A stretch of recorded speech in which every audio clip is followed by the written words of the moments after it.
Let's throw our hands in the air Woo-hoo. as we soar through the sky. Yatta. We'll catch the sun Woo-hoo. with your hand in mine. And Yeah. if we work as a team, everything will be fine. Yeah.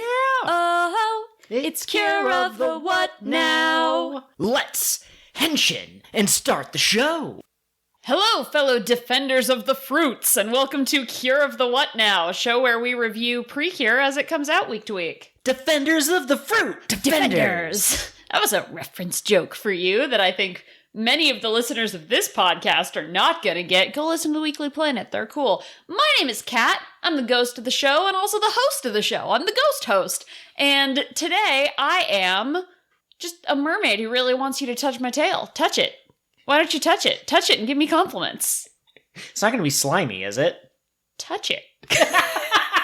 Touch and find out, mortal. I dare you. Who are you? Who's talking right now? I'm the co-host, Joel. I guess relative newbie to PreCure. We started PreCure at the same time, so this format from our other podcast does not necessarily work. You are a relative newbie to cute shows. Okay, yeah, that's absolutely true.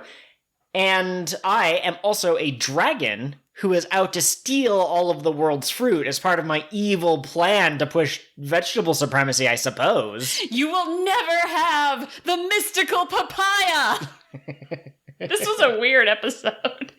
Yeah, absolutely. We don't do any preamble. No, we have our discussion questions and stuff before the episode starts. So, Joel, it was technically my week to pick a discussion question, but I really liked the discussion question you came up with, so I am making a unilateral decision that you're just getting 2 weeks in a row. Oh, okay. Please ask me your discussion question.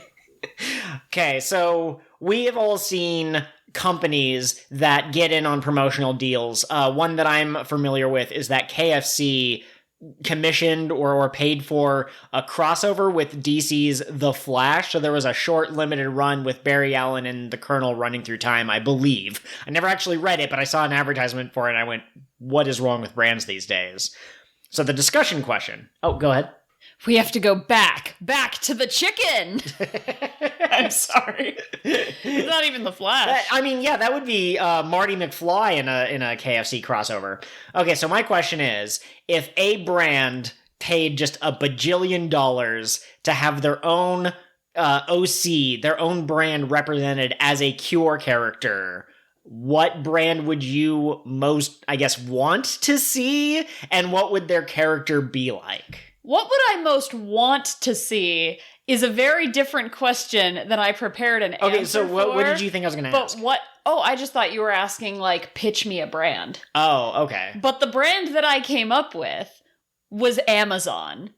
Okay. Her name is Cure Catch, because she will always catch A deal, and B, your package, and make sure it gets to you. Okay. Right? Her color is orange and yellow, somewhere in there. Not the, the brown color of their packaging or anything like that? No, like the orange of their logo. Okay. And she always has a smile for you. She's excited to bring you exactly what you need. And, she's just a friendly... She has never been a part of any problems in any warehouses. Okay, so, if I take too long to reach for a product, she's not gonna, slap my hand. No, that's not. Okay, she's the friendly face. Okay. No. So this would very much be image control for Amazon, right? Okay. They have created this Cure character and paid Mr. Toei a ridiculous amount of money so that they can get people to think that Amazon is this fun-loving, fun-having party company. Absolutely. Now, I want to walk you through my thought process when I came up with this question, because I wasn't sitting there come up with a discussion question. I just, with all of the makeup that happens in this show, in Tropical Rouge, I was kind of imagining that maybe some shampoo company or something could have a commercial where they have their own cure. That'd be if it was toothpaste, it'd be Cure Colgate or whatever. And I just imagine that this character shows up as kind of a special in movies only. And then I realized those kinds of characters are always the most powerful. So imagine if she shows up and effortlessly defeats the Zakenas and the Not Raiders and the whatevers, and they're like, wow, Cure, mane and tail, how do you do it? And she goes, because I'm fabulous. If you wash your hair or whatever, you brush your teeth with our product, you too will be beautiful and feel your best. I think my favorite thing about this is Pokemon did did a PreCure parody a couple of years ago in the Sun and Moon anime. Really? They did, yeah. It's a really good clip. I'll play it for you after the episode. But in the Pokemon world, they were doing a commercial. And it's like these smoothies that were giving them the magical girl transformation. Okay, that's amazing. So I don't know if these are necessarily the ones I would want to see. For some reason, whenever I come up with a discussion question, I don't always come up with my own answer because I'm more interested in seeing what you have to say or ADHD kicks in. But I have two candidates that might be kind of fun to see.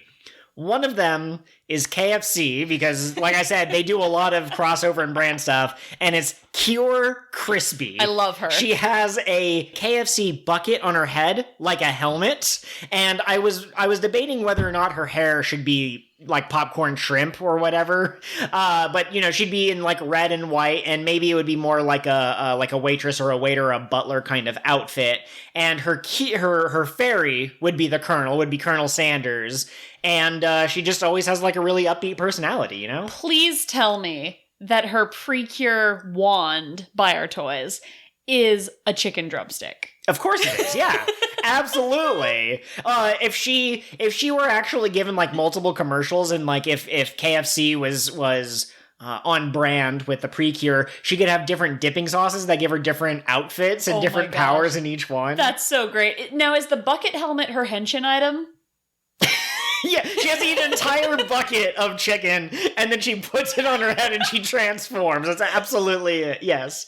The other one that I think could actually work well if they, you know, didn't mess it up by being a giant business that has no soul, but Nike could do like a Cure Victory or something, and she could be an athlete or something. And when she puts on the shoes, she has like a Hermes-esque transformation where like little wings come out of them and she spins around. I don't know what she would look like or anything. Well, and isn't just do it like the perfect catchphrase for a PreCure? That's almost Manatsu's catchphrase, that do exactly what you want when you want to do it. It's almost Laura too, the way that she encourages other people to pursue their dreams, you know? They're like, "Can I write a novel?" And Laura's like, "Just do it. Believe in yourself. Write a novel, you goddamn worm." This episode was the closest Laura has gotten to calling one of the other characters a pathetic, worthless worm. Could we just say worm? Like, I don't know what it is. I think it's the age group that PreCure is aimed at, but I'm less comfortable with swearing on this show than on King of the What Now. That's fair. Hold on, I'm gonna give you a censor for me. Ready? Mm-hmm. Worm. Absolutely. So, Joel, we were talking about, did we have anything to put in the announcements section of today's episode? And I don't know that this really counts as an announcement, but we have kind of an ongoing bit we've been doing. We made a real-life meme just between the two of us that we want to share with the world. And anyone who listens to this, who enjoys these jokes or is looking for PreCure reviews, is the exact right audience to receive this meme. Yes, absolutely. Erika, little gremlin queen. To be clear, from Heart Catch PreCure if you haven't seen all the series. Absolutely, thank you. Talks like this, Tsubomi! And she's constantly demanding stuff from Tsubomi. Doritos, mostly. We don't know why Doritos became Erika's thing. This is going to be really fun to look through in editing. Like, I really want to know if that's going to hurt my ears. But, yeah, so the idea is that Erika is a gremlin, and Tsubomi is the tired partner / best friend / mother figure in some of the skits. It really depends. Like, they vary wildly, but they always start with Erika shouting Tsubomi's name. Tsubomi! We're out of toilet paper! And so she's the one who, like, eats all the junk food. She doesn't eat right. She wakes up at all hours of the night. She sometimes acts like an animal for, like, no reason. I think you pitched a perfect, like, a coffee date. Do you want to walk the listeners? Don't you remember that with Itsuki and... Oh. I'm sorry to laugh at my own joke. I know that's dumb, but I'd legitimately forgotten about it because we do this pretty much all day long, every day. But no, Tsubomi and Itsuki, or Cure Sunshine, are out at like a tea shop. Like they're sitting on the patio drinking their tea. And Erika has a leash and is tied to the leg of the table and is gnawing on her leash, because that's the kind of gremlin she is. Yeah, we're not trying to dehumanize her. We're just trying to recognize that maybe she was never fully human to begin with. Maybe she was raised by, like, wild wolves or something. Now, a lot of these jokes are based on our cats, and sometimes our cats will just wander around and scream, and the thing I usually ask them when they do that is, man, what's wrong with your butthole? So the thing that's become really funny to me out of nowhere is Erika screaming, Tsubomi, my butthole!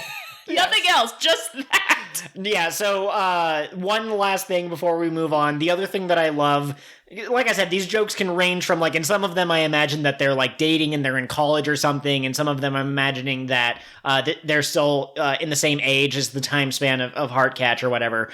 But one that I really like is they're in their adult life, and Tsubomi is trying to make nice with the neighbors and is trying to throw nice dinner parties, and Erika keeps wrecking everything. Like, and if we ever do Tsubomi's voice, it's not required that she responds, but she would be the straight man, kind of like a Manzai Japanese duo skit. But she would be the Erika, where'd the appetizers go? Tsubomi, I ate all the shrimp. We're gonna give our group some Doritos. Because, like Catherine said, Doritos have become like Erika's food in our headcanon. Oh, I really need to draw this, but I'm just imagining this squat little chibi gremlin Erika monster triumphantly holding a giant triangle Dorito over her head. Dorito! Oh my god, it's the so unofficial good. mascot of Cure the What Now? Gremlin Erika, may she live on forever in our hearts.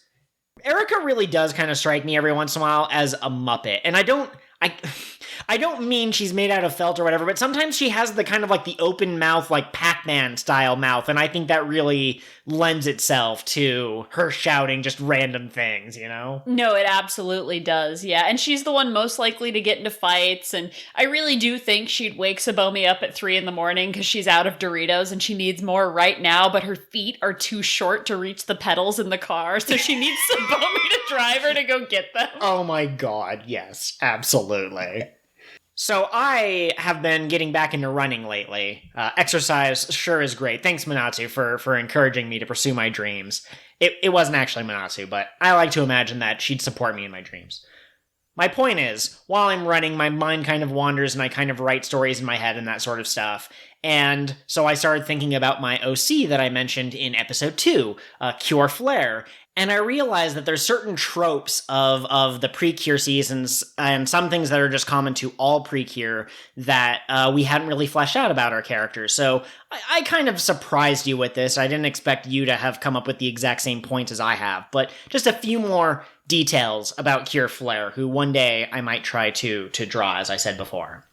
So I have an idea for her fairy. And obviously, her name is Cure Flare, and she has the red color aesthetic, like I was mentioning, so her fairy could be fire-themed. It would basically be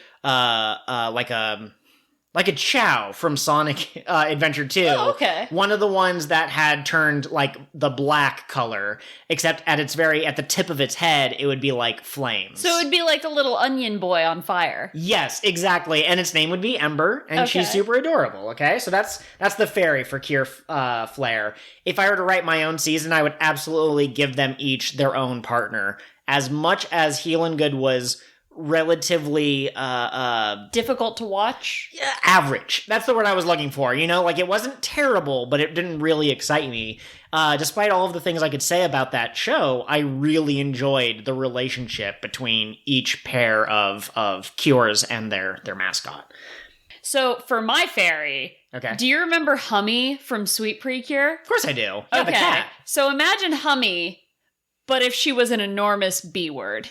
Okay. So she's a cat with attitude. So you're basically imagining the cuteness of Hummy, but the personality of that other, the evil cat that I can't. Yeah. 2 legs like Nantaran. It's more fairy than cat, I think. And her whole thing would be, I'm not a cat! Okay. All right. Kind of like Chopper and, I'm not a Tanuki or whatever. Yeah, so my Cure would constantly be trying to snuggle her and being like, what a good kitty! And she'd be like, I'm not a kitty! And she'd always end up scratching my Cure, like, in the face. Very nice. Now, if you've thought about your character, have you come up with a name for her yet? No. Okay. Could be Cure Lilac. Okay, Lilac's not bad. What about Cure Starlight? I know that might give you My Little Pony flashbacks, but I don't know. Starlight's kind of a magical, mystical... No, I like that. I like that. Cure Stardust. Yeah, okay. Anyways, your paper is due by next episode, okay? You need to officially decide on one of your famous and patented cat promises, which actually doesn't make sense because the King of the What Now episode where we made that promise won't come out for another couple of weeks, but anyways. Oh dear. Hey, if you're listening to this and you have any ideas for the name of my cure, please help me because I am terrible at names. Yeah, absolutely. Joel, tell me about your cure's catchphrase. Okay, so this is not her catchphrase like Manatsu is, like, go for it or Tropica Shine, but like her transformation phrase when she is striking a pose. The triumphant flame of the hearts, Cure Flare. Ooh, I love that. So I haven't figured out all of the details for her quote-unquote season, and it's not like, I'm not an animator, so there's absolutely no way that I'd be able to, like, do a fan-made season, but I think it would have to do with different emotions, and I think hers would be kind of like courage / victory / like go-get-itness, which, as I've said many times before, is my favorite trait in a character, and so she's kind of like, yeah, she's the triumphant flames, which also makes her the perfect, if she were in a Pokemon world, trainer to match with Victini. I didn't do that on purpose, but I mean... I'm gonna have to work on this, but what do you think of Nyantastic? Oh my gosh, that's so good. So would your OC, your CureSona, would have many cats in addition to this cat fairy? I think maybe her family does some sort of like cat shelter or animal shelter type thing, and cats are just her favorite. Okay, yeah. No, I absolutely love it. She goes to the big cat exhibit at the zoo like every weekend, and everyone's just like, we've seen the tiger, and she's like, no, the tiger, look at it! Okay, so I have one more point that's actually 2 points. A funny moment from Cure Flare's introduction, the first time she transforms. As I said before, she's not the main cure of her season. But she initially transforms and she's wearing heels. But she's kind of an athletic girl. She's used to running on the track or whatever. And she tries to run in them. And she's just awkward at it. She's not used to heels, and B, even if you are used to heels, running them in them is a little different. So I think she would literally like look down and be like, what are these? And just kick them off and fight for the rest of the battle barefoot, and all the other characters would be like, what are you doing? She's like, it's more comfy this way. And then, when they get the mid-season power-up, I think that she would transform and she would have like an elegant black dress that went all the way down to her heels. But again, that's not very practical. It's not like she would just like burn the entire dress off. But with her fire powers, she gets rid of a little bit of the excess fabric around her feet. And so now instead of being a foot-length dress. Is there a word for that? Ankle length? Ankle-length dress? A maxi dress? Anyways, instead of being a full-body dress, it now only goes down to her knees. So it's not scandalous or anything, but a little bit easier to run around in. So with all of this emphasis on movement and feet, is she a kicky girl? Is she like a Sanji kind of fighter? When I first introduced her in episode 2, I said she's a punchy girl because I wanted her to be a up and close fighter, and I don't know. I've played around with the idea of her being a boxer, and because I really like that aesthetic. Maybe she could be a martial artist of some sort. Maybe she's a track person. I did track and cross country, and I still run to this day. So she's all kinds of athleticism, and I don't know if she's mainly a kick girl, mainly a punch girl, but she's a little bit of both. She's very much hand-to-hand. She doesn't pull out that rod for nothing. Yeah, exactly. She's not like some archer girl or like a shield girl. She's probably the one that throws herself into danger and does a bunch of punchy, but like if the enemy had like spikes on their body, she'd be at a disadvantage. She'd be like, I'm a himbo. What do I do? Do I throw rocks? I guess I could throw rocks at this monster. Can I just say, since you mentioned archer girls, CureSona had some real cool moments near the end of Star She had a really Twinkle. Good Dragon Ball Z moment, absolutely. I also really love the scene of her with a gun at the festival. Yes! So I imagine like a real gun. I was just like, what show have you been watching? Who gave Akira from Kira a gun? Oh man, can you imagine that meme that's like, what do you have? A knife! No! Either with Tsubomi and Erika, with Erika having the knife, of course. She's running on all fours and has it in her mouth. Or Manatsu and Sango, and Manatsu has the knife. Oh my god. You know, honestly, what I imagined also, I don't know if this makes sense in character, but Himurine with a knife, and Yukari is just like, Himurine, no! Himurine, what do you have? A knife. I read that the perfect time to stab someone is 37. That's how you inflict the most damage. We are off to a rip-roaring start. I appreciate you. Does the opening for Tropical Rouge still slap? We open this episode giving thanks and praise to Viva, Spark, Tropical Rouge, PreCure. May it live on forever, playing in your head. It is right to give thanks and praise. It still slaps. I have not gotten tired of it. Yes. Now, one thing that we did kind of notice, or I guess focus on, comment on, because the episode title told us that Papaya was coming. The girl, whose name is Minori, she doesn't quite seem to be liking as much. She seems to be a little bit, kind of, I guess, lagging behind. Like, the other three girls are like, we're smiling! And she kind of looks around for confirmation and then smiles herself. Yeah, she's like the only one who really doesn't smile in most of the scene. She's got a very flat affect. And then I think at the very end, there's a shot of her smiling, but it's still more reserved than the rest of them. Yeah, and there are reserved characters out there. Don't get me wrong. I'm not saying, like, ugh, what's wrong with her? But as someone who likes Seven Deadly Sins, I get slight Gowther vibes from her, which, you know, I like Gowther quite a bit. But as someone who has been interested, who didn't really know, like, what autism was as a child, but now that I have a family member who is autistic, I've kind of started looking for characters and kind of, like, thrusting my own headcanon onto them. So I don't think that they went into it trying to make this new character actually autistic. She's a lot more expressive in the episode, but I don't know, it's kind of a nice little headcanon. It doesn't really hurt anyone, so. I was about to ask, like, how often is the yellow cure the reserved one? But, like, Himurine was the reserved one in Kira. Yeah, well, okay, so hang on. So Himurine was the reserved one. Itsuki was kind of reserved. Like, she slowly learned to be more expressive. I think Sunny, is that? No. Peace from whatever, the one that became Smile. Glitter Force. Yeah.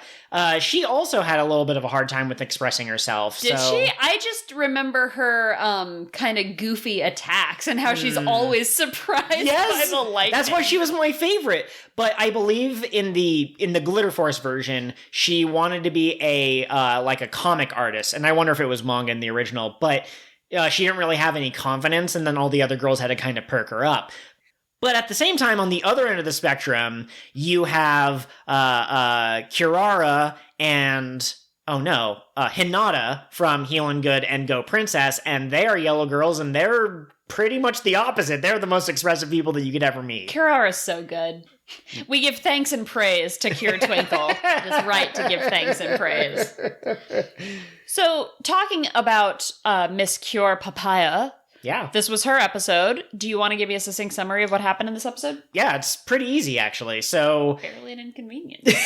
Minori Ichinose, I hope that I'm pronouncing that correctly, but she is an upperclassman only by a year. She's an 8th grader. The other two are 7th graders. She was in the literary club, and she wrote a book, and people, I guess, laughed at her for thinking that mermaids were real, even though that's not the point of fiction. I have questions, but she basically got discouraged, and now she only focuses on things that are actually real, and she doesn't believe in mermaids, but she still loves them.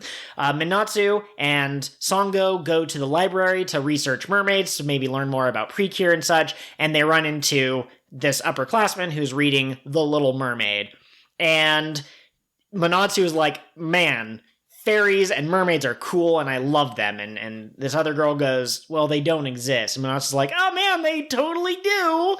And then eventually Minori does learn that Laura is real, and she's like, wow, this is so cool. Laura, once again, is terrible at keeping her identity a secret because nobody in this group has any brain cells. Well, see, I think Laura might be kind of smart if she chose to think about, I guess that's how it works for most characters. There's no one who's like actually dumb all the time. But Laura's just so self-centered that she can't help but like inject herself into conversation to tell people that they're being stupid, basically, and then they recognize her.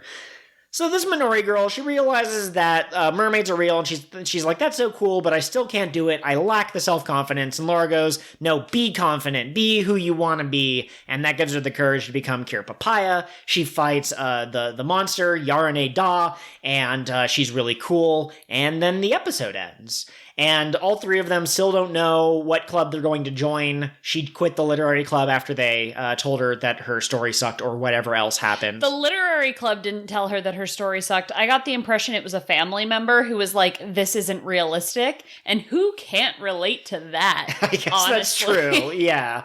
But, well, it's... We'll talk about it. That's not part of the succinct summary. Also, the crab guy hurt himself while he was cooking, and so now we have a new character, Dr. Numeri, and she's the sea cucumber lady that we've seen in the opening, whose hair kind of reminds me of the Bride of Frankenstein. And she showed up, and that's basically it. She's the teen doctor, and she's all right. Yeah, she's pretty good. Yeah, she gives me the impression that she believes that she's being gentle and a good doctor, but she's neither of those things. Like, you could clearly see the crab guy grimacing in pain as she was tightening these bandages around his claw. Okay. I wonder if she believes that she's being gentle, or if she's a little bit of like a sadist or doesn't care about other people's pain. Like, because there are two different characters. There's self-centered, I think I'm the best at everything, and of course my bedside manner is great, but it actually sucks. And then there's the opposite, which is like, I know what I'm doing and I kind of enjoy doing it. Well, and like, could not really being aware of what you're doing be a form of procrastination? Like, she's kind of half-assing it? Okay, yeah, absolutely. I love that. Now, I have a complaint. Okay.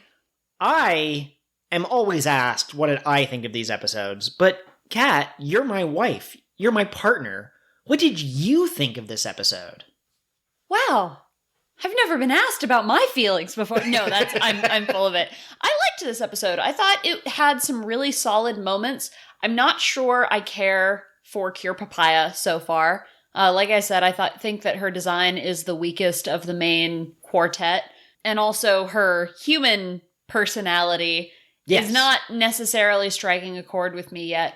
But one thing I did really love about this episode is it snuck in a pretty solid visual metaphor where Manatsu and Sango were telling her to believe in herself, and they were standing in the light, and she was saying, I can't do it, I don't have the confidence, and she's standing in the shadows. And then later, when Laura is lecturing her as Sango and Manatsu are fighting the bad guy, she steps into the light to accept the pact from Laura. Yes. And I think that's really cool. Yeah, absolutely. So you touched on something there that I also wanted to talk about. Well, really quick note, I did try to draw all of the 4 cures before the season started, and I did reasonably well for my skill level. I'm not a master, but I did reasonably well at Flamingo and Summer and Coral. Papaya was the only one where, as I got like 3/4 of the way done, I was like, this isn't working, and I tried again, and it wasn't working. So I think her design is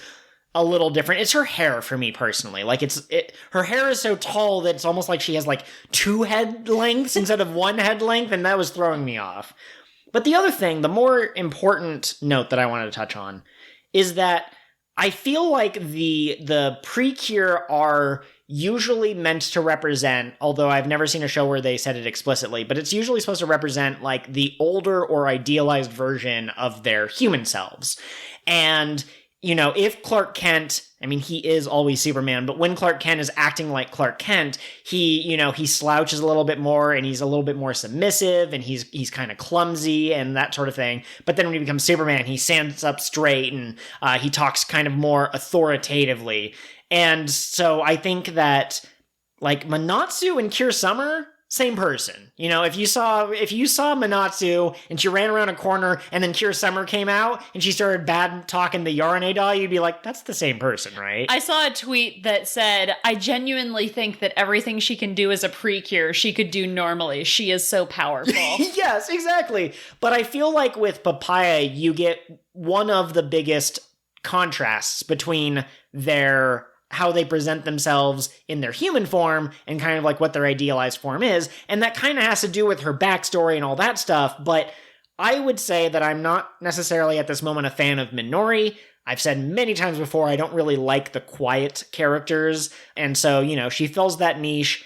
Maybe I'll like her when she gets her own episode. Right now, not my favorite, but I liked Cure Papaya a lot. She was really energetic. She did like little spins, both when she was introduced and during her victory pose. And she does this weird eye thing, and like the opening shows her shooting eye lasers, but like there's this whole like hand gesture thing that leads up to her shooting it, and like she's delightful as a Cure. I really like that. And I mean, eye lasers is a cool attack. It is. So that's kind of her mid-battle attack. How do you feel about her end battle attack when she becomes Papaya? No, she. Okay, so first off, the name of the attack is PreCure Surprise Papaya Shot. And she creates a papaya that has her eyes on it, but then it splits open and she comes out of... Do papayas have a pit? I'm not sure. But anyways, she comes out along with like some like seeds, and she Pokemon seed bombs her opponent with like a barrage of attacks. And that papaya is really cute when it just has her giant eyes. Like, I don't know, like that's really cutesy, really anime, right? But it's still, nothing can hold a candle to Giant Flame. Like, I'm hoping that Flamingo blows me out of... No, not Giant Flame, Giant Sun. And I hope that Flamingo's is something amazing. She better summon a freaking 80-foot tall flamingo that pecks the enemy. That's what I want. So do you remember last episode when you were kind of unsettled by Cure Coral's finisher? Yes. That's how I feel about this. I do not like fruit with eyeballs. Fruit with face is real, and it's coming for you. If you haven't checked out JoJo's But Really Fast, Part 4 and Part 3 are two of my favorite things to rewatch. Parts 1 and 2 are also great, just not the same level. It's interesting how many YouTube videos I have memorized or partially memorized despite not purposely watching them myself, because you watch them so often in the same room as me. Yeah. Maybe there's a reason that I have kind of identified like what autism is and kind of enjoy seeing it in fictional characters. And maybe a part of that is being really obsessed and focused on like a really special interest. Anyways, the other two things, I guess, that I want to point out about Cure Papaya, because one thing that I love is looking at the differences between the Cures. Her catchphrase, her transformation phrase is sparkling fruits before announcing Cure Papaya's here. Listen. Let's circle back to the fruit thing, okay? Because I just have one more really quick note. Okay, here, do your quick note. Her victory pose. As I said before, Monatsu's is kind of like jumping in the air, like yippee style. Coral has kind of like a saleswoman, kind of like a commercial look to her as she proclaims victory. Papaya does like a ballerina twirl. And then the enemy explodes, and she, like, almost falls over. She's surprised. And I hope that every single time she uses that attack, she's surprised just as much. Okay, so I need to talk about the fruit. The fruit thing, yeah. First of all, we find out that she's been obsessed with the story The Little Mermaid since she was a kid. Yes. And when she gets the chance to write her own story, she writes about a mermaid and a woman going on an adventure together, just holding the two hands. Of them. Course, to stop the dragon who has hoarded all the fruits. No, if you just stop right before that, two people go on a quest, maybe they fall in love, lesbian representation, sure, why not? They go on this crazy adventure, they're fighting a dragon, I'm with you all the way. I'm like, hell yeah, I love it. And then the dragon's plan is to steal all the fruits. You've lost me. Now here's the thing. I think the fruits are a metaphor. The fruits are a metaphor for gay feelings, and the dragon represents the established... heteronormativity. Yes. Yeah. He's trying to prevent fruits. I mean, there is a certain, slur. I don't know if it's considered as such, but just in case it is, I don't want to perpetuate harmful behaviors, but there is an association there that kind of exists. So that's what I'm saying. She is the most sapphic of all of the Cures in this season, and she's gonna live her dream of writing mermaid woman lesbian fan fiction. Yeah, WLW type stuff. Now, that's better typed out than said out loud. Now, we didn't talk about this last episode, and as soon as we had done recording, I was like, I should have mentioned it, and it would be inorganic to record it and then, kind of try to put it back in the episode. But Manatsu does gush and gush about how cute Songo is to Laura. And so, I don't know, man, like, a lot... I've said it before, I'll say it again. The subtext of these shows of, like, these two girls are best friends, quote unquote, like, that does really interest me. I think that the relationships make these stories so much better. And, you know, so I noticed it between Songo and Manatsu. I didn't quite notice it as much from Minori, but, you know, let's keep this metaphor in mind. We will, in future episodes, see if we can find future proofs that you could cite in your academic paper with the thesis statement, "The fruits are gay." Or we could even use it as a metaphor, you know? You think she's taking a bite of that papaya? Oh my God. Let's talk about subtext for a second, because I think this is a really interesting topic, and it comes up a lot in shonen anime and manga too, which we've discussed extensively over at King of the What Now, our other podcast. I think the thing about media aimed at a younger audience is that they really exaggerate feelings, because you kind of have to get it across to the people watching, right?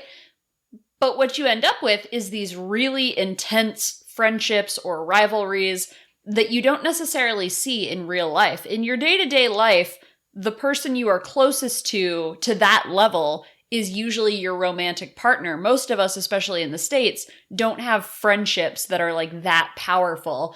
And so it almost comes off as like a we're starved for affection kind of thing. Okay. Like people see romance because they can't imagine like a friendship that strong. And so that's pretty interesting.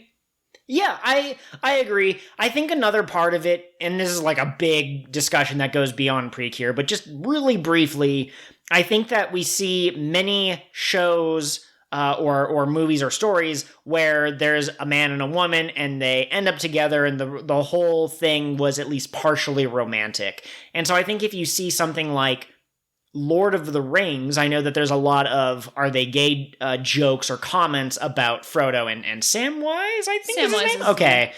I'm not a huge fan of Lord of the Rings. Please don't cancel me. But I've heard a lot of comments about are they in a relationship? Is Samwise gay for Frodo? And Frodo doesn't have a female person that he flirts with or falls in love with. And at the end, he's still, you know, a bachelor or whatever.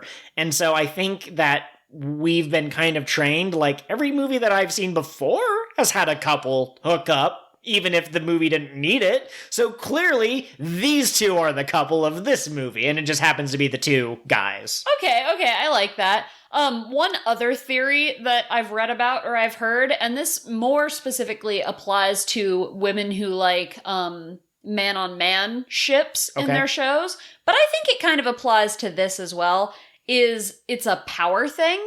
So for women, if you read, say, a romance novel where you've got a male and a female lead, or you see a movie with a male and a female lead, then it's very easy to fall back into like traditional gender roles. But according to this particular theorist that I was reading, if you are reading an LGBT ship, like you can put yourself in either role. Oh, okay. That's very interesting. Mm-hmm.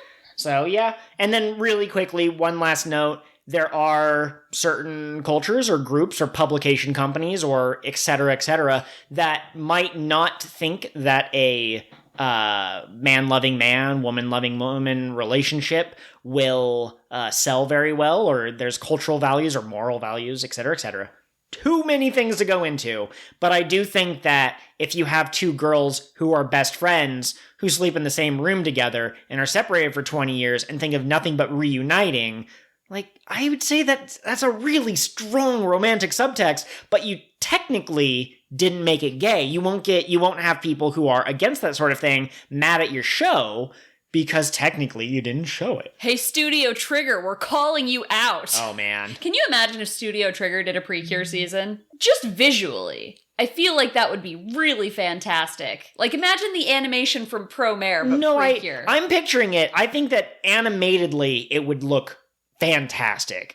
I don't remember much about like which shows they've done. I knew that they did Promare, and I think they were the ones behind Brand New Animal was them. Oh, Brand New Animals. I brand new animal. Anyways, I'm just saying that I think it would be a good idea in theory, but I think it might be a departure from PreCure that's so drastic that maybe it should just become its own thing. Maybe it could become like PreCure X or something. I mean, to be fair, the people who went on to become Studio Trigger before Studio Trigger was a thing did do Panty and Stocking, and that's a magical girl anime. I guess that's true. It's about angels that need to do dirty things in order to get back into heaven, right? Like, that's not what it's about, but that's kind of what it's about, you know? They need to collect, like, goodness tokens to get back into heaven by defeating monsters. That sounds very PreCure to me. I don't know. But you're right. Studio Trigger would make it way too sexy, and that would just not be appropriate. Maybe a little bit too violent even, you know? But, I'm just imagining, like, a All-Stars movie, but with a Studio Trigger budget and expertise. Yes. Yeah, okay, so what we're saying now is we don't need Studio Trigger PreCure, but Studio Trigger, please make us a magical girl anime. Yeah, exactly. Going back to this episode, what other thoughts do we have on our docket? Okay, so they are still contemplating what club they want to join. Manatsu doesn't know. Sango doesn't know. I'm going to remember their names off the top of my head soon, but it's too early in the series for me.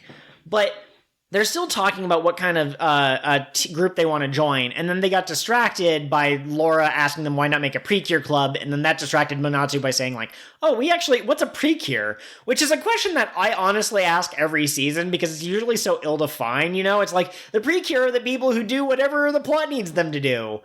But I legitimately think that they might do a PreCure club, and I think that maybe one of the themes might be no one knowing what that means, and these four girls are going to have to kind of like explain it and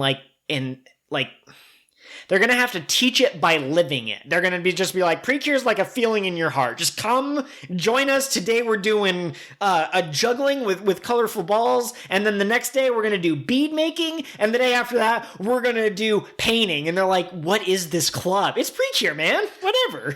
We're pretty, and we're Cure. Haven't you listened to the Futari Wa PreCure opening? Speaking of which, we did watch our episodes this week. Yeah. Just want to throw that out there. Yeah. So I think I do have one really quick thought, and I'm sorry for taking up all of the airspace. If you have thoughts, I'd love to hear them. You're good, man. Okay.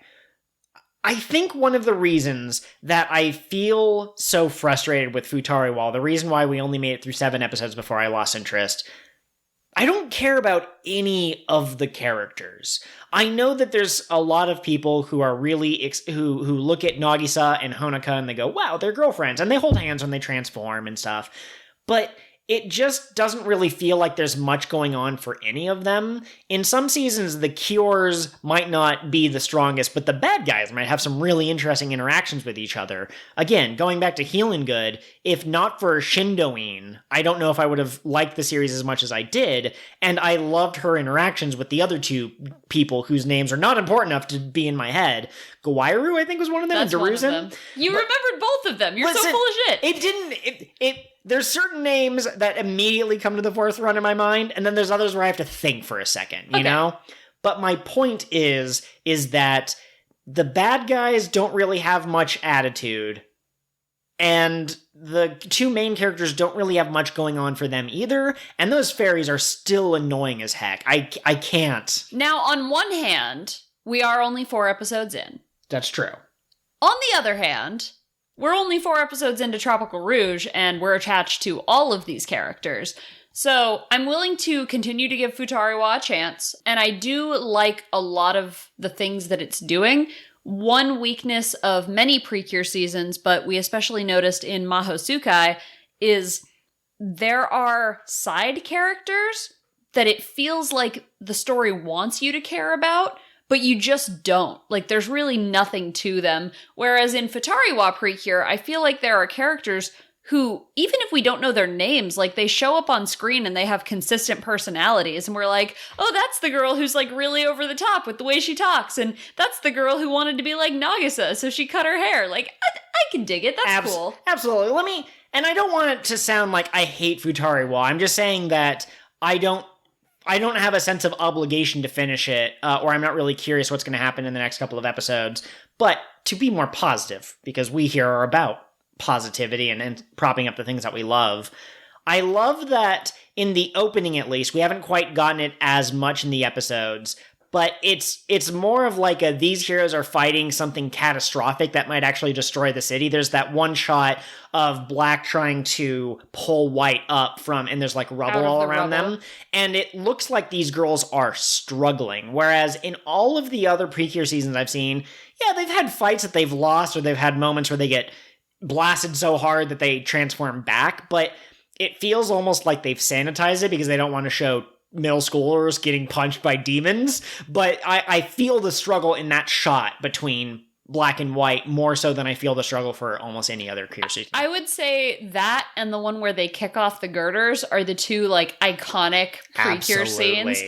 I'm not gonna lie, every time I see that land and kick off scene in other seasons or in the movies, I scream a little bit. I lose it every time. Joel can confirm. He has to watch these with me. No, it's true. It's absolutely great. The same way that before we met Trey, have we met our Trey quota for this episode? We haven't mentioned Good Buddy Trey on Cure of the What Now at all. Oh, really? All right, folks. So there's a group on Twitter and YouTube called The Full Spectrum Podcast. They have hosts Trey, Pat, and Andrew, but we have done bonus episodes with Trey, and so he gets shouted out more than the other two. He talked about, he ranked his favorite PreCure designs on their channel, the Full Spectrum YouTube channel, and he also did a video talking about his feelings on Hugto PreCure. Yes, that's the only season that he's watched in full, other than he watched Maho with us. But my point is that every time I see a Common Rider kick in PreCure or in Common Rider, it's because of him that I'm like, oh yeah, that. And every time I see them do the Black and White pair kicking off at the same time, I don't get as excited as you, but I get excited because I know that you're excited. You're like, that's Catherine's kicky thing. Yes. Yeah. One other positive thing about Futari Wa, before we kind of stop talking about it for a second, I love that ending so goddamn much. It has different characters kind of like walking in time to the music. So the first one is just the two Cures. And then at one point you get Nagisa and her family, then you get Honoka and her family, you get Nagisa and her lacrosse team, you get Honoka and her science team, and then you also get all of the bad guys kind of dancing around, and you get the little Gomenas. I love the Gomenas. Yes, someone please tell me that there's a way to buy Gomena plushies, you know? Like, it seems like the PreCure merchandise is seasonal, and so right now the hot new stuff is going to be Tropical Rouge, but if there was any way I could get my hand on a little Zakena doll and it didn't cost like $1,000. Your wife is taking notes. Oh my gosh. But anyways, the Zakena are cute. That ending gives me life. The opening also gives me life, but only because it's referenced so often in other media. As a standalone, it doesn't quite get the serotonin that the ending does. And yeah, I look forward to seeing their relationship develop. Absolutely. I mentioned that the scene with them kicking off gets me really pumped up. And just the opening in general kind of inspires those same feelings. I got so excited when Good Buddy Trey sent me the climactic All the Cures battle from Hugto that I jumped out of bed and ran into a wall trying to run downstairs to show it to my sweet husband. Oh, you were like a cute little puppy, just like flopping all over his limbs. I am legally blind if I don't have my glasses on or my contacts in, and I had gotten in bed and I didn't bother to put the contacts or the glasses back on before I took off downstairs. Absolutely. Now, there's one last bit that is sometimes easier than other parts, and that is predictions for the future. Why don't you lead us? How do you think that they're going to meet Cure Flamingo, and do you think they're going to have a rest episode as you predicted last week? How are they going to meet Cure Flamingo? So I don't think they are going to have another rest episode. It seems like we've reached the one new friend after another stage. But I think that as they continue to try to figure out, like, what does it mean to be a PreCure, Laura's going to be like, well, PreCure are strong, and you guys suck. And so they're going to go to the gym, and they're going to try to lift weights, and this upperclassman will be like, I'll show you how to bench press. And of course, Manatsu, who is a sweet, sweet idiot, and suggests everyone she talks to becomes a PreCure, will immediately be like, you're pretty and strong, do you want to be a PreCure with us? And this woman will be like, I just want to lift weights, man. Yeah, absolutely. I think a gym meeting is very likely, especially with the strength training. Like, they met Papaya / Minori because they wanted to go to the library. But I also wouldn't be surprised. Maybe there's like some school assembly where you have to like go and see like your athletes perform. Like everyone goes on a field trip to see the athletics, and maybe they see her there doing a really good high jumper, really good weightlift or something. I don't know what her sport is. I assume she's in some sports club. Maybe Laura will explicitly be like, look, there's only one PreCure left. Why don't you guys go scout? Okay. And they'll scout her. Yes, but here's the other thing. So far, the PreCure that we've met have all had a hang-up about becoming a PreCure. Not Minatsu, but the other two. So can you think of another type of thing that might hold one back from believing in themselves? Something that they might need lipstick courage for? I mean, this show, not this season specifically, but this series as a whole, is kind of all about, like, femininity and being awesome and being the best version of whatever being a woman means to you. And so I wouldn't be surprised if it was something like someone told her girls couldn't be strong. Yeah, or that she was strong for a girl. And so her moment would be like, I'm not strong for a girl, I'm just strong. Okay, yeah, I like that.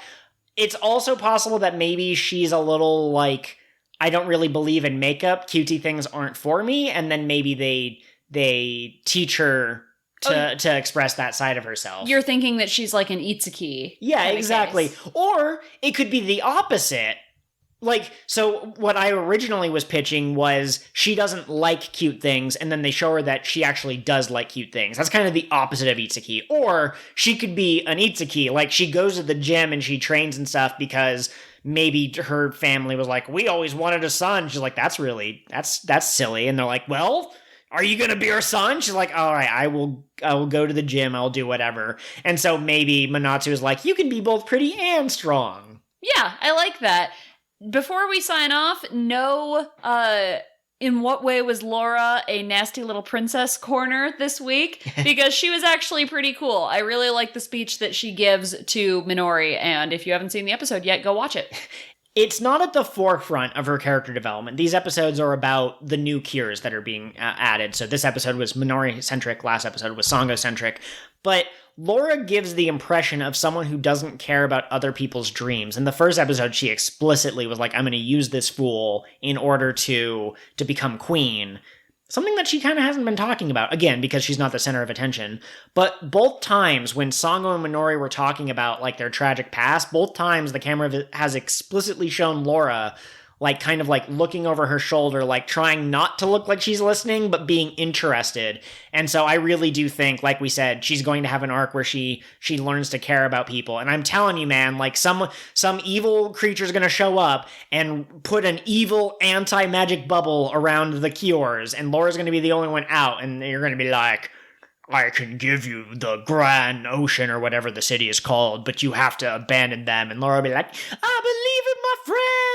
And then she gets leggies and she delivers a rider kick to their face. Oh my gosh. Or there's like a tube, and it's a tube it's like a U-shaped tube. Why am I describing something that is better visualized than explained in words? But she dives in the tube real fast, and she picks up speed, and then she does like a slingshot maneuver, like from Star Trek. That's a real thing from physics. And then she shoots out like a Laura missile. Amazing. I mean, if orcas can kill people, then Laura can kill people.